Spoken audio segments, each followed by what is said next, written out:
नमस्ते। आज के इस एक्सप्लेनर में आपका स्वागत है। आजकल जब हम अपने चारों तरफ देखते हैं तो नई नई सड़कें, विशाल पुल और एकदम चमचमाते नए एयरपोर्ट्स देखकर सच में हैरानी होती है ना? लेकिन क्या आपने कभी सोचा है कि इन विशाल निर्माण परियोजनाओं के पीछे का अर्थशास्त्र यानी इकोनॉमिक्स आखिर काम कैसे करता है? मतलब इन बड़े बड़े स्टेट इंफ्रास्ट्रक्चर प्रोजेक्ट्स को कागज से उतार कर हकीकत में बदलने वाले वो अदृश्य आर्थिक इंजन क्या हैं?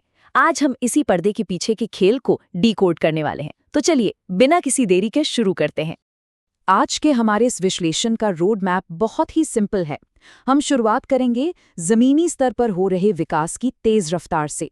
फिर हम समझेंगे राजस्व बनाम पूंजीगत व्यय का असली गणित। इसके बाद हम प्रोजेक्ट पैकेजिंग और दिलचस्प इनाम और जुर्माने के नियम पर बात करेंगे। और आखिर में देखेंगे कि इन सब चीज़ों का अलग अलग राज्यों के बजट पर क्या और कैसा प्रभाव पड़ता है। बस फटाफट आगे बढ़ते हैं। तो सबसे पहले बात करते हैं विकास की तेज रफ्तार की।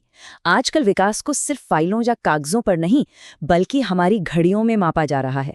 यात्रा के समय में जो जबरदस्त कमी आई है उसने लिटरली हमारी पूरी जीवन शैली को ही बदल कर रख दिया है। जरा इस आंकड़े पर गौर कीजिए। सिर्फ 40 मिनट, जी हाँ, दिल्ली से मेरठ का सफर जिसमें पहले भयंकर ट्रैफिक और जाम की वजह से आराम से 3-3 घंटे लग जाते थे, वो अब 14 लेन के इस शानदार एक्सप्रेसवे के बनने से घटकर सिर्फ 40 मिनट का रह गया है। सोचिए, ये कोई छोटा मोटा सुधार नहीं है, ये एक पूरी तरह से नया अनुभव है। आज लोग पलक झपकते ही अपनी मंजिल तक पहुंच रहे हैं। और देखिए, ये सिर्फ दिल्ली एनसीआर की बात नहीं है। ऐतिहासिक रूप से देखें तो जब लोग मोतिहारी से पटना के बस यात्रा करते थे ना, तो 8 घंटे के थका देने वाले सफर के लिए घर से लंच पैक करके निकलते थे। आज वही सफर सिकुड़कर सिर्फ 3 घंटे का रह गया है। बिल्कुल इसी तरह मुजफ्फरपुर से पटना का सफर जो 4 घंटे लेता था, अब महज 1 घंटे में पूरा हो जाता है। ये साफ दिखाता है कि कैसे आधुनिक बुनियादी ढांचे ने हमारे रोजमर्रा के जीवन और दूरियों को पूरी तरह से बदल दिया है। खैर, इतने विशाल पैमाने पर हो रहे इन बदलावों का एक बड़ा ही मजेदार साइड इफेक्ट भी है।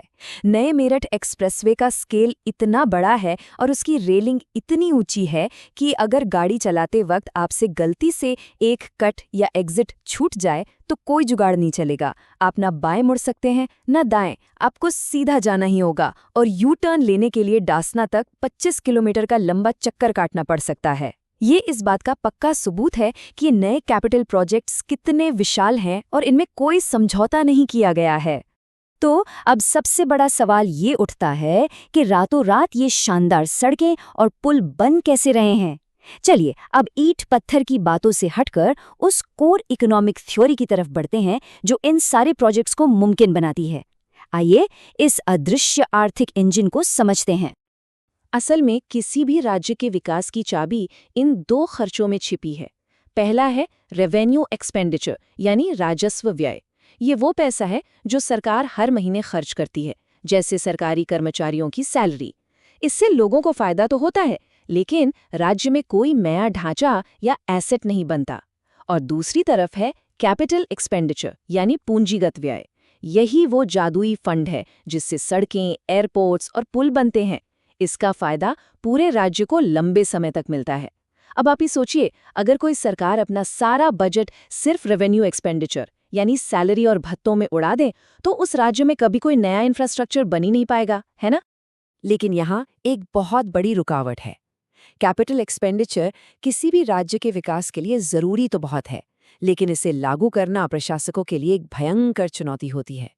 ऐसा क्यों? क्योंकि भाई कोई भी बड़ा पुल या एयरपोर्ट 1-2 दिन में तो बन नहीं जाता। इनमें भारी भरकम लागत लगती है और सालों का समय लगता है। किसी भी वित्त मंत्री के लिए ये तय करना बड़ा ही मुश्किल काम होता है कि सालों साल चलने वाले इन प्रोजेक्ट्स में इतना सारा पैसा कैसे फंसाया जाए।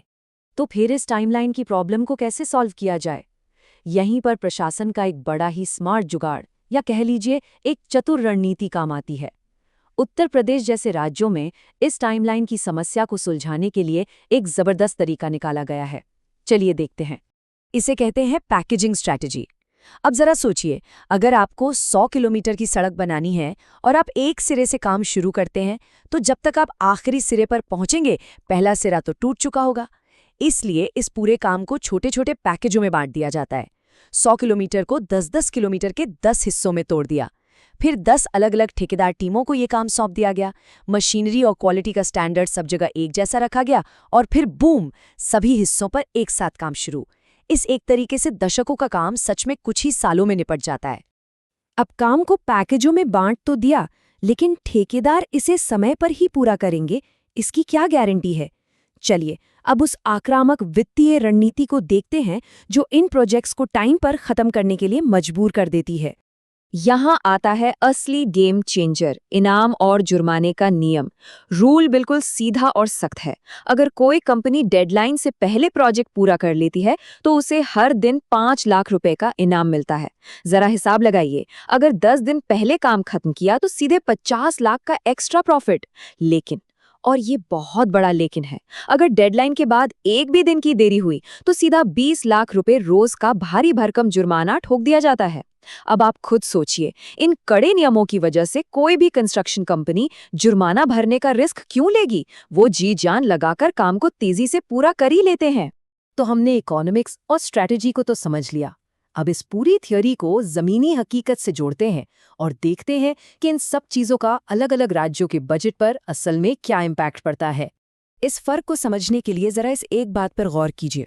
हमारे सोर्स में एक बहुत ही इम्पैक्टफुल तुलना की गई है।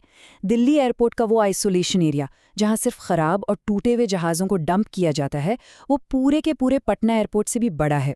ये सुनने में थोड़ा अजीब और चौंकाने वाला लग सकता है, लेकिन ये बिल्कुल सच है। ये साफ दिखाता है कि जब कोई राज्य ऐतिहासिक रूप से कैपिटल एक्सपेंडिचर पर कम खर्च करता है तो उसका लॉन्ग टर्म नुकसान क्या होता है। बुनियादी ढांचा बस सिकुड़ा और अधूरा ही रह जाता है। उदाहरण के लिए आइए इस चार्ट को देखते हैं। अगर हम बिहार के बजट को देखें तो एक समय था जब उनका कैपिटल एक्सपेंडिचर महज 12 से 18% के आसपास अटका रहता था। आज भले ही उन्होंने इसे बढ़ाकर 24% करने का टारगेट रखा है, लेकिन असली कैच ये है कि उनके बजट का 76% हिस्सा अभी भी रेवेन्यू एक्सपेंडिचर में ही खप रहा है। यानी राज्य का ज्यादातर पैसा विकास के कामों में नहीं, बल्कि रोजमर्रा के खर्चों और सैलरी बांटने में ही जा रहा है। और इस तरह के रेवेन्यू हैवी बजट का ज़मीनी असर क्या होता है? इसका सीधा असर ये होता है कि एक आम सा पुल बनने में भी 15 साल लग जाते हैं।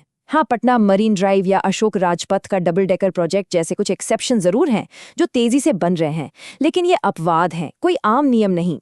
दूसरी तरफ बुलेट ट्रेन या विशाल एक्सप्रेसवे जैसे जो मेगा प्रोजेक्ट्स होते हैं, वो पूरी तरह से भारी कैपिटल एक्सपेंडिचर पे टिके होते हैं। बिना बड़े विजन और बड़े निवेश के ऐसे प्रोजेक्ट सिर्फ सपने ही रह जाते हैं। तो बॉटम लाइन क्या है? किसी भी राज्य की असली तरक्की उसके बजट की प्राथमिकताओं में छिपी होती है। जब तक शॉर्ट टर्म खर्चों से ध्यान हटाकर लॉन्ग टर्म एसेट्स पर पैसा नहीं लगाया जाएगा, तब तक असली बदलाव नहीं आ सकता। तो इस एक्सप्लेनर को खत्म करते हुए मैं आपको एक विचार के साथ छोड़ना चाहती हूँ। जरा सोचिए, अगर भारत के सभी राज्य इस कैपिटल एक्सपेंडिचर को अपनी पहली प्राथमिकता बना लें, तो हमारे देश और राज्यों का आर्थिक भविष्य कैसा होगा? क्या हम एक ऐसी इकोनॉमी नहीं बन जाएंगे जो सिर्फ पैसा खर्च नहीं करती बल्कि भविष्य का निर्माण करती है? इस बारे में जरूर सोचिएगा। आज के इस एक्सप्लेनर में मेरे साथ जुड़ने के लिए आपका बहुत बहुत धन्यवाद।